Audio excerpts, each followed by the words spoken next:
Welcome and thank you for attending our webinar, Exploring Business Activities for Digital Information Technology, Marketing Essentials, and Principles of Entrepreneurship. My name is Abby Hess, and I'm the Market Development Manager at GW Publisher. GW provides print and digital resources for a career in technical education with a full line of titles across business and IT pathways.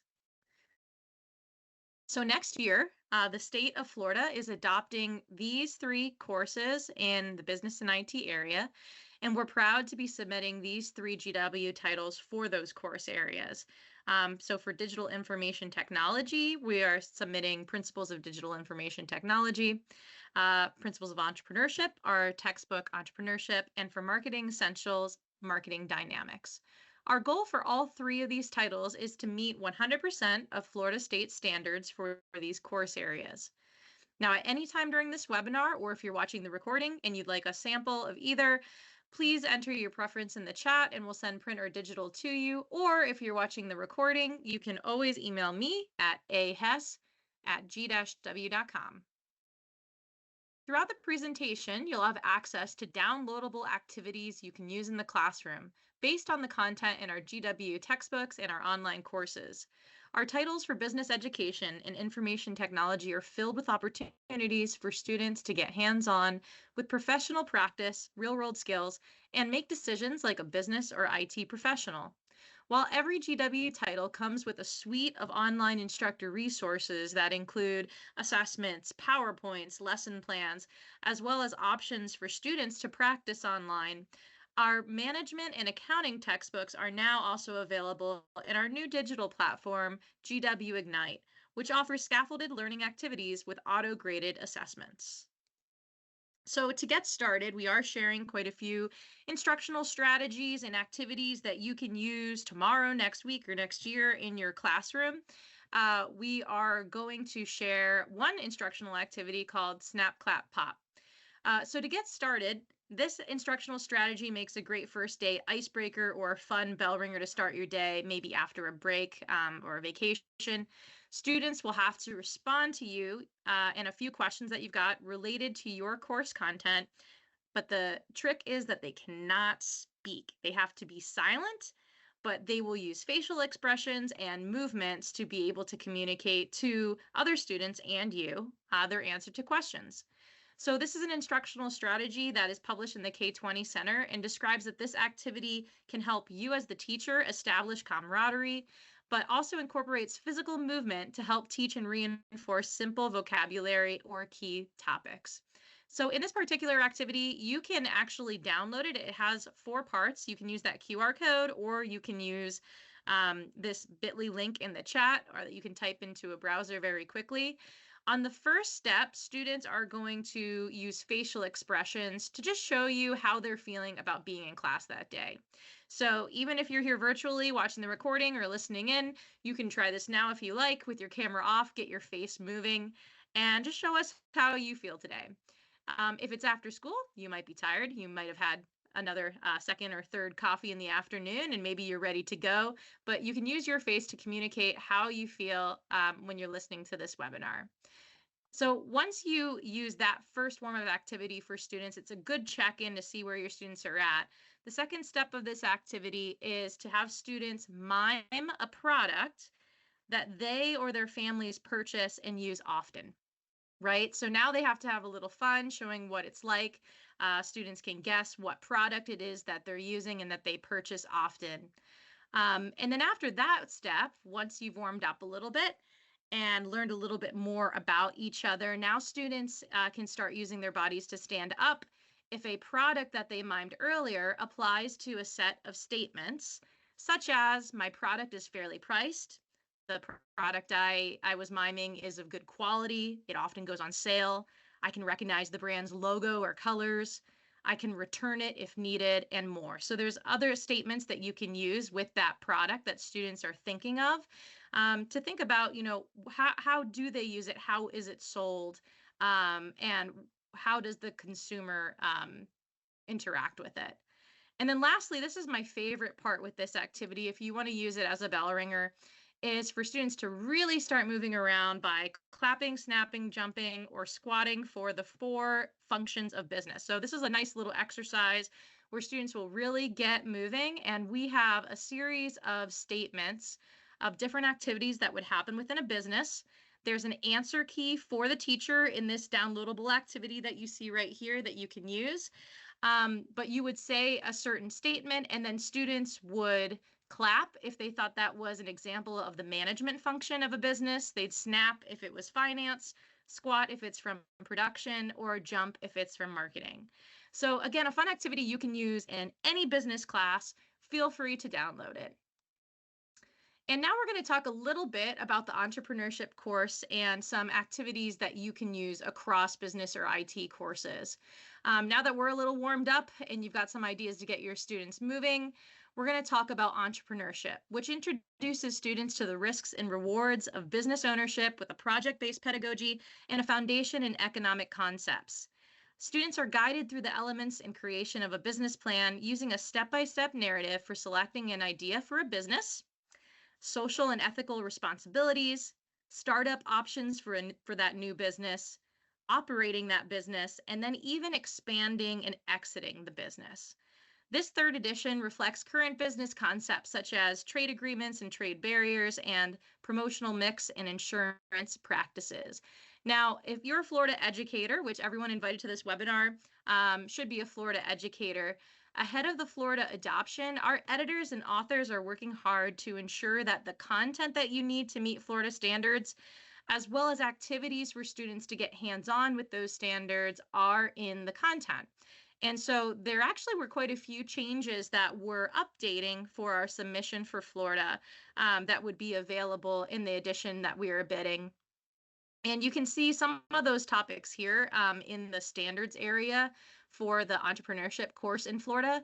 I won't go over all of them, but I'll just highlight a few. So one in standard 1.03, discussing the evolution of the different types of entrepreneurships. We've added different kinds of businesses beyond small businesses and large companies to even include scale-up startups, social businesses, innovative, hustler, imitator, and researcher. So those are now covered. There's been more activities and content about the entrepreneurial mindset, right? And traits to identify in an entrepreneurial mindset and how that kind of mindset would make students successful. It now discusses the importance of things like the personality, ability, and having the entrepreneurial mindset when selecting and starting a business will ultimately help you within your business plan. And then making sure that we discuss the 6 functional areas of business management, more on ideation and the elements of design thinking, as well as the 7 P's of the marketing mix. So in Florida, traditionally, there are 4 P's to the marketing mix, but in the Florida standards, there are 7. So product, price, promotion, place, packaging, positioning, and people. So all of those will now be covered to help meet those Florida standards. There is a lot more on the lean startup methodology or principles for lean startup business. And then understanding strengths and weaknesses of different advertising media, even other kinds of businesses like pop-up shops and freelance markets. I know I actually live in Massachusetts, and there are a lot of pop-ups in new places throughout the city where the city has reserved space to have an ongoing kind of exchange of new pop-up businesses for those things to get started. So it is something that's popular and a good option for small businesses to get their name out there and their brand out there within a new location. There's more content on establishing credit to be able to fund your business, as well as content on the importance of mental and physical health and the qualities that could help someone get a promotion. So we're excited to make those changes specifically for Florida. Once we are bidding that to the state in February, we hope to get approved. But you can at any time in the chat tell us if you want a sample of the current version of Entrepreneurship sent to you to look at now. We're happy to do that. So this book, we're going to show you quickly the table of contents. It's a comprehensive framework to learn about a career as an entrepreneur and help students explore what it's like to be a business owner. So they start by learning about entrepreneurial careers. They learn about the business plan, which is a big facet of this course, as well as ethics and social responsibility. And then they move on to understanding the opportunities, research, business ownership models that they can choose from. So I wanted to highlight that business plan again, and I'm sure if you are a business educator, you're teaching the business plan in an entrepreneurship course or maybe your other courses, you're talking about it. Chapter 2 of this book has a really, really good walkthrough with examples of the business plan. So they start with how to generate ideas for a business. And then they get through each section, like you can see the executive summary here, which they're saying, should be written last, but would appear probably first on your business plan. So each unit of this textbook actually starts with an overview of the sections of the business plan students will create. And then every chapter concludes with the project-based activity designed to lead students through the process of creating that business plan. So here's an example of one of those activities. We will share the PowerPoint as well as the recording either tomorrow or the next day so that you could use this if this is something you want to check out and use in your classroom. On the left-hand side, you can see an example of an executive summary that is within the template that we provide students. So in the online learning suite for students, they have a template that they can customize and use as they build their own business plan. And you can see it's reminding students of what they would want to do within each section. It's giving them tips like your executive summary should be enthusiastic, concise, positive, and relevant, right? So it is a helpful guide for students as they're doing that for their own business plan. In this first example of the building your business plan, putting the puzzle together, this activity right here, students are going to start their business plan by previewing an included template, but they'll start by practicing and setting smart, professional, and personal goals. They'll take a self-assessment of their skills, abilities, experiences, and work ethic, learn about their strengths and weaknesses. And then they'll also create notes about how they plan to gain the additional skills they need to become a successful entrepreneur. So online, in addition to that template, students also have files for these 3 activities for helping them create SMART goals, for taking that self-assessment, and for taking notes on skills that they want to gain, to help them with their business plan. So again, let us know in the chat if you want a digital sample of entrepreneurship where you'll gain access to a sample of these kinds of project files to review. So it's time for another instructional strategy. This one, if you download it, is specific to entrepreneurship, but this is an activity that you can learn, that you can use in any class. This also comes from the K-20 Center. So while this book directs students to keep notes as they build out their business plan, including notes that help students reflect on their own experiences, on the future education they'll need to be credible and successful, an activity you could have students do in this course or any others is window notes. So window notes is a worksheet that looks like this. There are 4 quadrants where students write down facts that they're learning that they think might be important within that section of the reading. But then they're also writing down the feelings that are coming up, ideas that come up with those, and questions that they have. So this has been proven to really help students better remember material. And it also gets into some deeper thinking where they can expand on what they're learning to create their own ideas, which is obviously super important to practice that ideation within an entrepreneurship class. So another activity that you could use and that you'll find throughout the course are these picture yourself here profiles. Now, an important part about motivating students to become an entrepreneur, it might seem like a lot of work to start their own business, or it might seem like this is something I'm taking as an elective, but it probably won't lead to my full career, or it might not be something where I can start earning money right now. Throughout this course, to motivate students, to get them excited about the prospect of creating a business, either now or in the future, we have these profiles that highlight real young people who started businesses at young ages and then went on to have a really successful entrepreneurial career from that. So this is an example from one of the early chapters, and it talks about Crystal, who started her first business at the age of 13. She had a $20 loan from her mother, started a business called Lucky You Designs, where she was selling pajamas, And from that, she went on to sell her own company and use that money to create her own marketing and communication company, which was very successful. So these kind of examples of real people who got started at a young age are a great way for students can research those businesses, learn more about them, but also can feel motivated to do this kind of work themselves.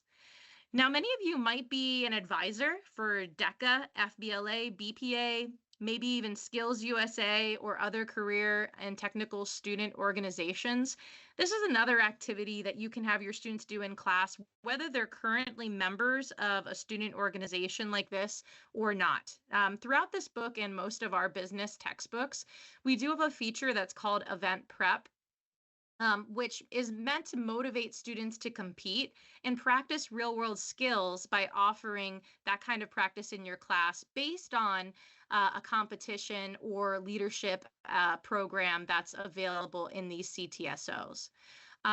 So in this particular example, students are going to learn about entrepreneurship projects where the chapter develops and executes a plan for a real business, whether that's a school store or something else. So if you have a school store that your students maybe are already running, or there are other businesses on campus, even throughout other CTE activities, this is an activity that you could have your class do, whether they're currently part of DECA, FBLA, BPA, or not, to be able to create that kind of business plan or a report or ideation for some kind of campus business.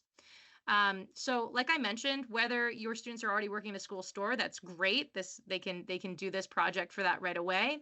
But maybe you have other CTE run businesses on campus. Check if your ag programs sell plants or produce from a greenhouse. Maybe your culinary programs prepare and sell food to the community or for school events.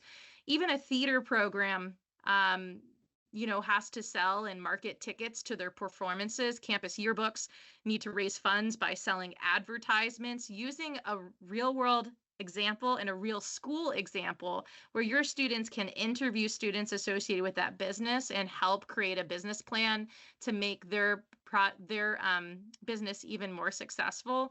It's something that they could see the connections and results of right away, but it also would prep students for multiple competitions across CTSOs. So if you are not a current advisor, or maybe you are, there are quite a few competitive events out there that would be related to an activity like this. So DECA has a comprehensive school-based enterprise competition. That's the one that really has a program where the school or an individual can even be certified in their school-based enterprise. They've got a lot of great resources on their website for how to start a school-based enterprise and make that successful. So if the chapter or individuals would want to get certified, they have an online exam that measures the knowledge and understanding of business operations concepts. Certified chapters also get to send 2 students to the School-Based Enterprise Academy and competition, where they get to experience professional development sessions and learn from other students across the country on what makes their school-based enterprise successful. In addition to that competition, those 2 students would also be able to present an oral presentation to a business professional judge on a pre-selected business standard covered in the chapter certification project. So in addition to this, if you've been interested in DECA or you are a DECA advisor, there are 10 other events related to entrepreneurship if you have an entrepreneurship course that your students could check out. And these kinds of events are highlighted throughout that feature in the textbook. Future Business Leaders of America also has 15 events related to entrepreneurship, and that includes the local chapter annual business report, which provides a chapter with a chance to share their program of work and activities via a report and a presentation. And then BPA has several events related to entrepreneurship as well. If you teach information technology, they also have many events related to word processing and computer software that would work really well for students in that course. But if you have a school business, you could prep students for many of the events at BPA as well, including small business management, which asks a team to use strategic planning and problem solving skills to provide solutions to a business case study and to do a presentation. And maybe your campus doesn't have DECA, FBLA, or BPA, but you or other programs are members of Skills USA. Skills USA also offers some competitions that would be applicable. They have Career Pathways Business Management and Technology event, where teams create a project that benefits their class, school, or community. A school store would be perfect for students to highlight with this event. Skills USA also offers an entrepreneurship event where students build a business plan for a product or service in a local market and give oral presentations answering questions about how they might overcome problems in their first year of business. And if your school or a classroom, maybe if you're lucky enough to has a 3D printer, Skills USA also has the additive manufacturing competition, which is available in middle school and high school, I believe. And it asks students to design and print parts for a suitable end of use service. So if you're thinking about ideation and design elements in your entrepreneurship course for creating a product, that could also be a great event for your students. So we're going to talk a little bit now about information technology in that course. Principles of Digital Information Technology. This is a brand new edition that just came out this past fall. This content is designed to help prepare students for a future career in information technology. It explores the basics of IT, progressing through computer applications commonly used in the workplace, and concludes with a discussion of the interconnectivity and technology in daily life. This text affords an opportunity to build knowledge and skills in the IT world and prepare students for college and careers.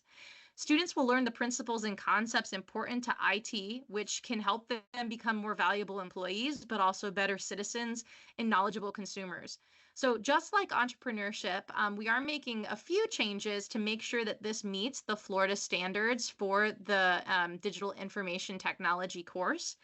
This book was already very closely aligned when we reviewed it, and that's because it's really organized around meeting the Microsoft Office Specialist associate level certifications. And I know that these kinds of certifications and prepping for those and even the expert level are what a lot of schools have done in this course to gain additional funding from the CAPE list because MOS certifications are there. So this content definitely will help students meet that.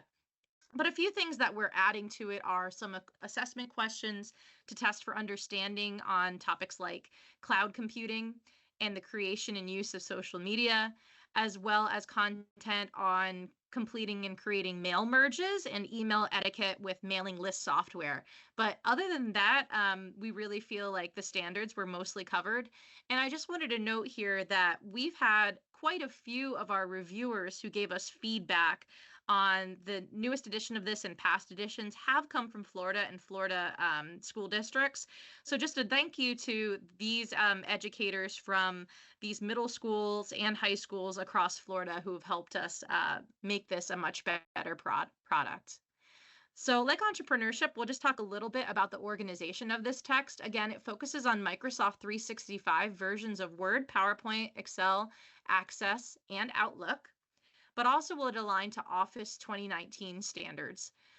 But it goes far beyond just certification prep and how to use the software. You can see that a lot of that is in Unit 2, where students are working through the key applications. But beyond that, you've also got Unit 1, Computing Fundamentals, which covers the impact of computers on society, the workplace, and challenges in a digital society.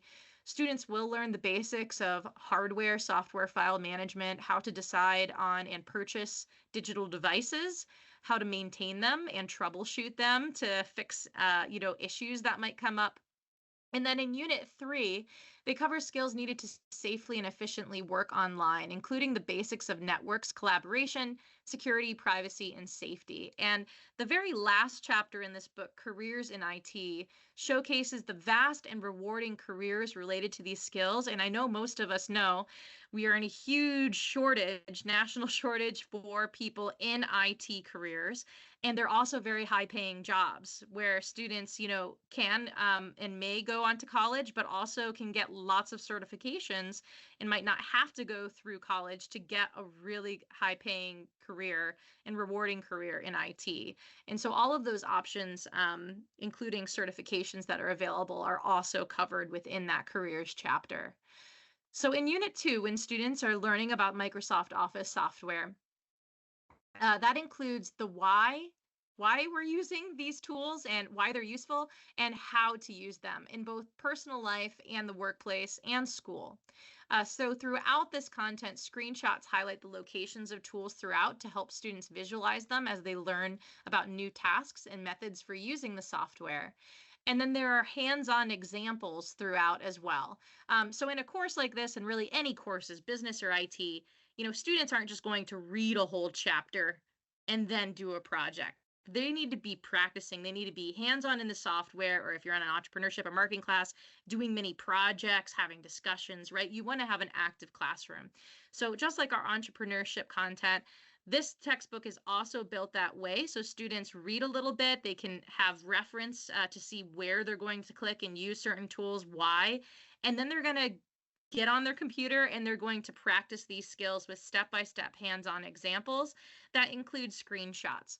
So all of the files that students would need to work through these hands-on examples are available to them in the online learning suite. Again, if you want to see a digital sample of this, you can see a sample of these digital files and how they work. But the solution files are also available to the instructor on the online instructor resources. And that's what you're seeing a screenshot of here. So in this one chapter for Excel, there are a whole bunch. There's, I guess, 7 of these hands-on examples. You have your solution files, but as the teacher, you also have PowerPoint presentations that are pre-created that have discussion questions. They have the screenshots as well, so you could keep that PowerPoint up on your screen as a reference point for students as they're working on the hands-on example. And you can see that we also have customizable lesson plans, and that's for any of the textbooks that we have at GW. So at the end of each chapter in this, beyond those examples students are getting into in the chapter reading, there's multiple opportunities at the end of chapter for students to prepare for their tests, for their certification tests, and to get more hands-on practice and expand their knowledge. So this is an example here. We even recommend they might expand their knowledge by using the help features in their software to do new things that they didn't think about. So this is an example where students were writing a business letter in Word, and then at the end of the chapter, they're supposed to use the help function to kind of figure out, how can I create an envelope for this business letter and print it, right? So this is an example of me kind of doing that within that project file for the students.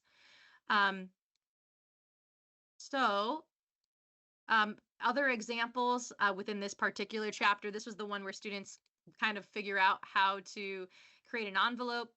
They also, in this activity, would develop their own paragraph styles for a business letter and write a letter explaining how they can use word processing for schoolwork in future classes. They might conduct research to compare and contrast desktop publishing versus word processing software. They could investigate a business to look for a copyright statement and prepare a class discussion on how the company protects its intellectual property. Or they could use the help feature again to find out how to add a table of contents to a document. So a nice thing about these extra activities is that if you have students who work faster than others, and there's always some students who are done with their work and others who are still practicing and still working, there's a bunch of extra activities that you could have students choose from if they have extra time in class to practice those skills. Other activities that you'll find in here are teamwork activities. And these are fun because sometimes when we're in a computer lab or we're having students in a course where they're learning software, it can feel like a very independent course where each student is working on their own thing the whole day. And that's good for them to really practice and prepare for their industry certifications. But it's also nice to be able to pull them out and be able to practice a couple soft skills and communication skills within a small group as well. So every chapter also has teamwork activities. And in this particular chapter, we're looking at a Microsoft Word chapter. Some of the activities is for students to work together to build a list of IT-related skills they've acquired at school or maybe outside of it at home, right? So they can think about, what are some IT skills that I have from experiences I already do, right? For instance, Maybe I really love taking images and editing those images. And I feel like I have a really good skill at that. Or I'm really good at taking video. Or I created a database to help me arrange all of my video games. My husband has an insane retro video game collection, and I literally did make an Excel spreadsheet for him because I love Excel spreadsheets so he can see all of the games that he has. Students are using technology for so many different things as well, and they might not realize that these are skills that they could use on a resume or continue to develop in class or in a CTSO within their campus club. So each students would work together to build a list of these kinds of skills, and then they would discuss for each of those skills, how could we write a description that would help impress an employer for a future IT career? So it's kind of working together to help think about things that could be on a resume or a cover letter or within a portfolio, help students prepare for job interviews, but also get them thinking about how their technology experiences relate to real careers. So again, if you've got students who work ahead and they're a little faster than others, teamwork activities could be a great thing to just have printed on a table in the back of the classroom so that if students are done with their work, they can meet up, create a team, and start working on some of these teamwork activities, and even present what they're doing within those teamwork activities as practice for a DECA, BPA, FBLA, or a Skills USA presentation. So throughout this book, students take part in activities where they imagine themselves in a future IT career, and they will be creating artifacts that are organized into a professional portfolio. So at the end of each chapter, there's guidance for what students can include in a professional portfolio.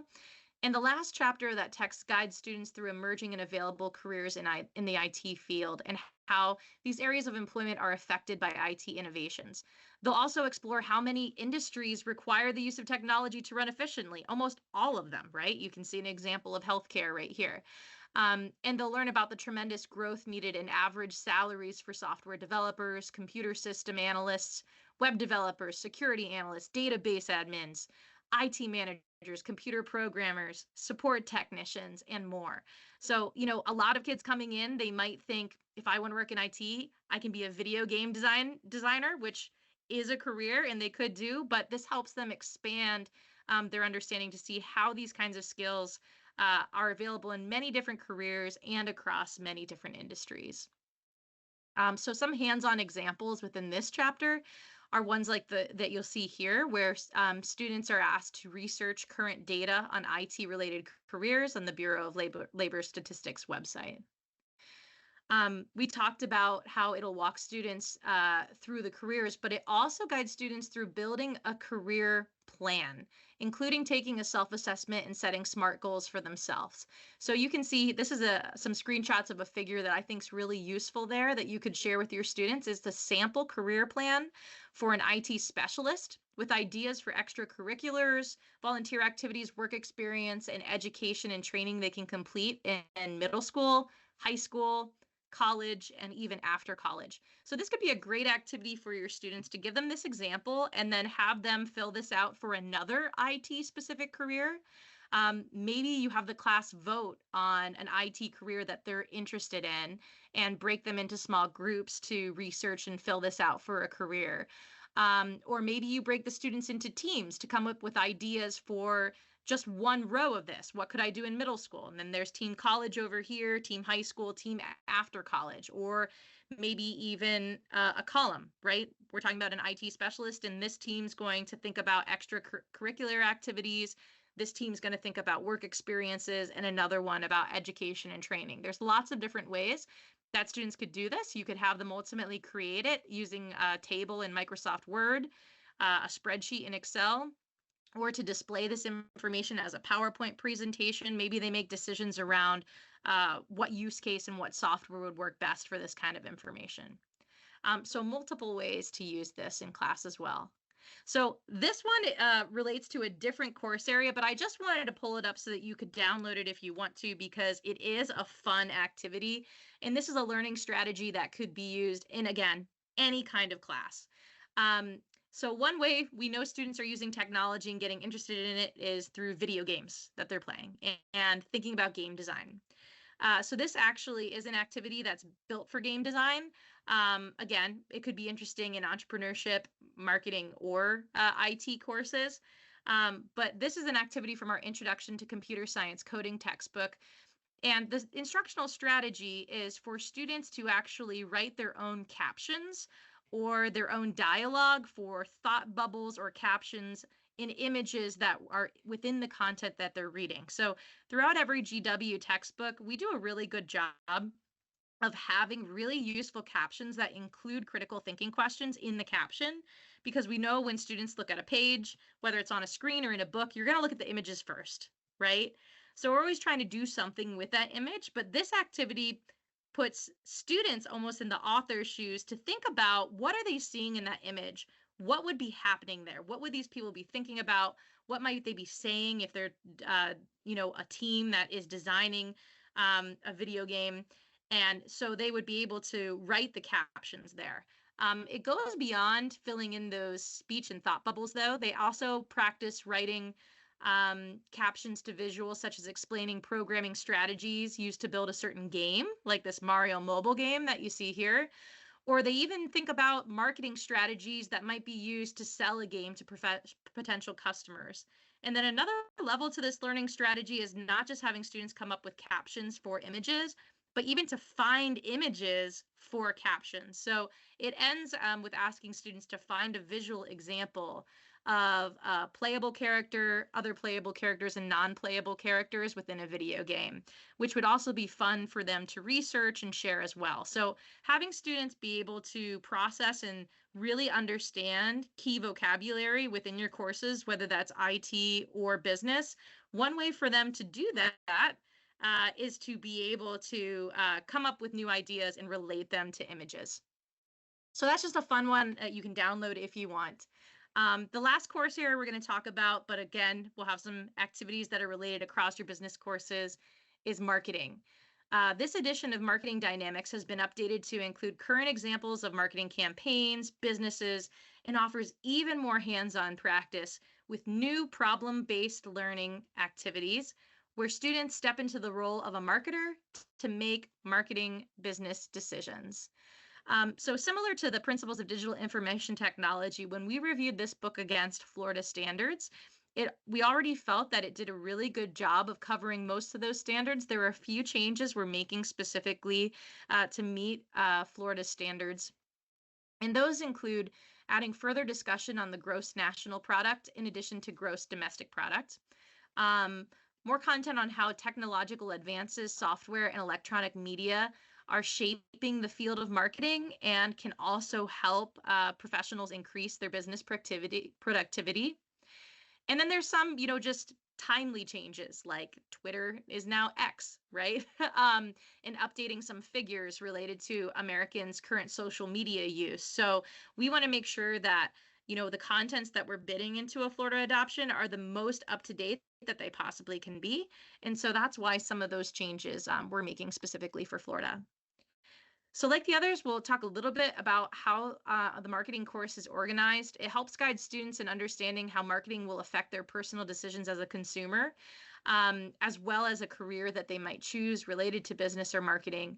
They'll learn about product, price, place, promotion, as well as how research is conducted and applied to make solid business decisions. So this edition includes a couple new chapters.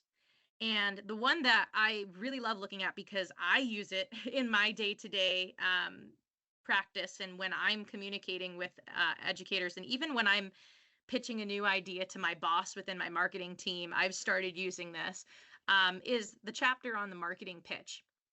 And so this, our author really thought that this needed its own chapter, because being able to understand how to write a persuasive message and deliver a persuasive message to a customer or even to someone in your own company for your ideas is so crucial to being successful in business and especially in marketing. And it's something that will prepare students for any role play, career and technical student organization competition for BPA, DECA, FBLA, Skills USA. Even if students are in Other competitions like FCCLA and others, there are role plays where they have to be able to give a persuasive presentation to make their point. And so our author within this chapter talks about persuasion techniques to show how appealing to someone's emotions, logic, and building credibility have the power to get a customer or investor to buy in on an idea. And author Cindy Quinlan, she actually is out of Georgia, walks students through the 4 steps to the marketing pitch. This is the structure she's taught students who have been successful at state and national levels of DECA and have also earned over $20,000 of investment in funds for their own businesses from their local county chamber of commerce. So she has their students come up with a business and pitch it to their local chamber of commerce, and they've made over $20,000 for those businesses. So the pitch structure here is 1, make an attention-getting introduction, right? Keep it to 30 seconds or less. Do something that's going to appeal to their emotions, that's going to make you seem credible. It's also going to appeal to their logic to really get them listening to your pitch. And then after that quick introduction, describe the problem. Present the solution, how your product or service or business is going to be able to solve those problems. And then end it with a call to action. It's not enough to just tell them about your product, right? But there has to be some kind of ask at the end for what you want to happen next, and to really pull that listener in so that they know how they're involved. And then, of course, thanking the audience and answering any questions. So this is just one table, but the chapter goes really deep into that and provides activities for students to practice their marketing pitch. So feel free to use this structure. Our author has found so much success with it. Another instructional strategy and activity you can use, again, you can scan this to download if you want, or you can use that bit.ly link. I believe my colleague Josh is putting those in the chat if you want to get straight to it. This provides a full chapter. It actually provides that marketing pitch chapter from Marketing Dynamics. So even if you don't have this textbook already, you could use that within your class starting today. This instructional strategy is called 4 corners. And sometimes teachers are used to this. They've heard of it before. It's another one that gets students moving around the room, which is nice because sometimes we're stuck sitting at our desks, at our tables for long periods of time, and it's nice to just move around.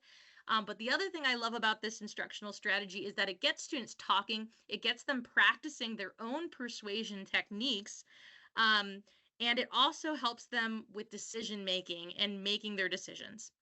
So within this activity, we have 4 signs that have these kinds of faces on them. It's basically a range of I really agree, I kind of agree, I disagree, and I really disagree. And then it has a list of statements related to that marketing pitch chapter. Some kinds of scenarios that might happen when a marketer is giving a pitch, like if technology goes awry, right? Or how flexible a marketer should be when they're giving their pitch, when you're seeing how your audience is reacting to what you're saying. There's I think maybe 10 different statements that basically it breaks up the reading. So you have that full chapter. Students will read a short section of the chapter about the marketing pitch, and then it has this pick your corner icon. So once everyone's done, they would pick their corner of the room. The teacher will say the statement that's related to something they just read. The student will pick their corner of the room. I really agree, I really disagree, I disagree, or I kind of agree. And they'll move to that physical space. And so it's proven that once students are able to discuss with other students of a like mind, it really helps them form that decision that they've made and understand that concept even better. But my favorite part about this is after they discuss a little bit with their own group of why I chose really disagree or really agree, then you have the chance to open it up, and each group gets to share with the room why they chose the corner that they did. And my favorite part is that once everyone's done kind of giving their own pitch on what they decided within this like real world scenario, they have a chance to change corners. Maybe someone did persuade me and I now want to move to a new corner. So students can see how their persuasion skills and their marketing pitch are affecting other students within the moment while they're learning about a marketing pitch. It's a little bit of a meta activity within this activity. But so feel free to download this, check it out. You can print that out and use it with your students or have students do it online. We're happy to give you the full chapter of the marketing pitch to be able to practice that with your students because it's such a crucial skill in business, in life, and in so many classes. So we're getting down to it. A few more things. Oh, these were just some of the points of the statements that you'll find. They're kind of related to some of those topics. So we mentioned project-based learning activities that are now throughout this book. We're so excited for these. These activities ask students to step into the role of a marketer and make real-world business decisions at the end of each unit. So at the beginning of a unit, students get a preview into that larger project that they're going to work on so that they can have that in the back of their mind as they work through a series of chapters. And then at the end of the unit, they'll have their information about the project-based learning activity. So again, we'll be able to send you these slides if this is something you want to start implementing in your course once we send out the recording tomorrow or the next day. But the first PBL that we have in here is hitting the target. And it has 4 parts that cover skills students will learn throughout the first unit of a marketing course. So they'll take on the role of the marketing manager for Wrigley Company, the company that has a bunch of different chewing gum. And their goal is to develop a new type of chewing gum. So throughout this project, they're going to conduct a SWOT analysis. They're going to apply market segmentation topics to a real-world scenario. They're going to determine the product, price, place, and promotion strategies for that market segment. And then they're going to present a marketing pitch for their product to persuade the CEO. And so there's different ways you could do this, right? Students are going to think of their own segment for their product. You could allow students to think of their product, give them the free rein to pick some kind of fabulous flavor or style of chewing gum. And then they have to really think about what segment of the market that's going to appeal to.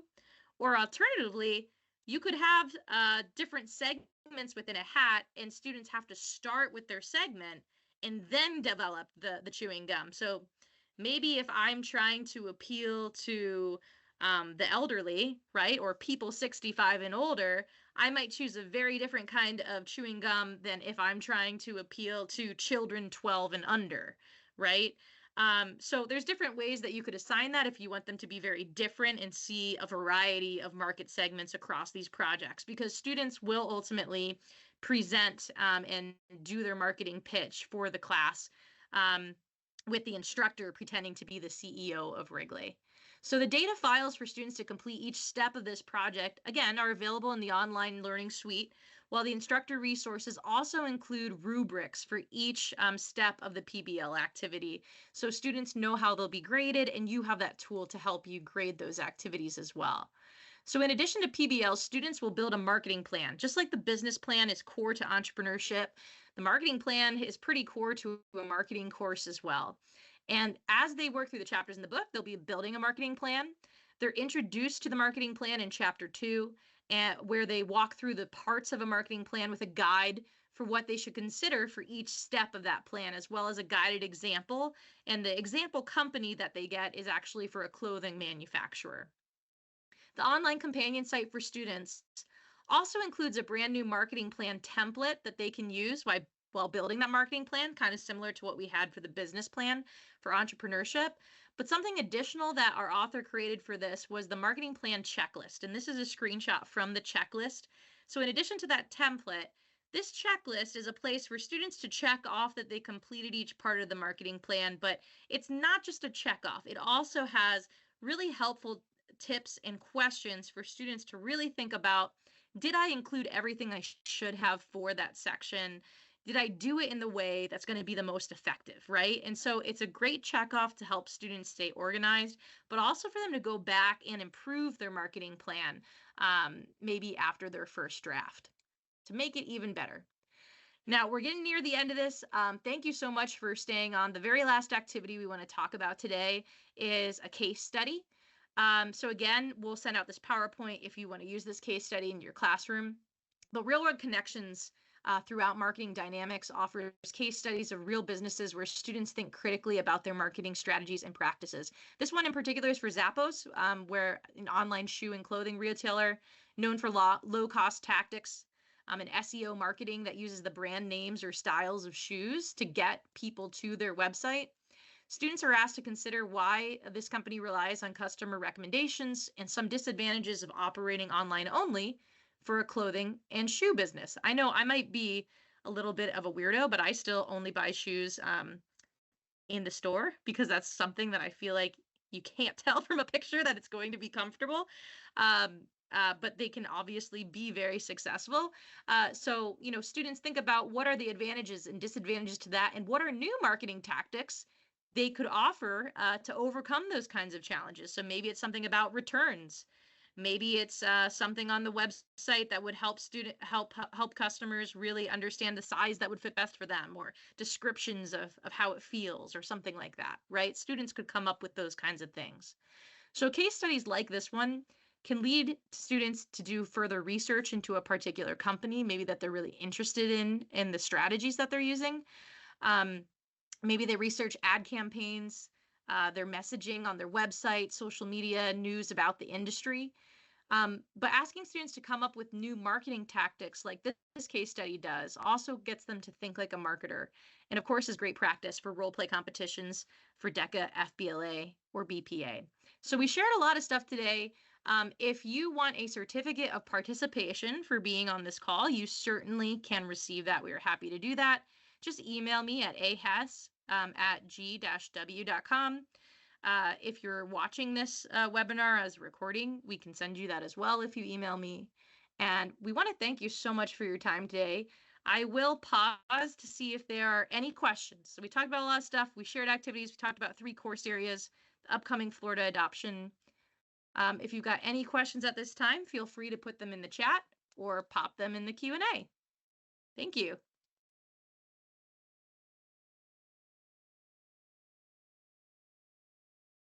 All right. Well, wonderful. I don't see any questions. I see, Emily, that you want to see a sample. We'll get that out to you. We'll also send the recording of this to everyone who had registered, as well as the PowerPoint, so you can have access to those activities. And again, thank you so much for joining, for listening, and we hope that you have a wonderful week and a great school year. Thank you.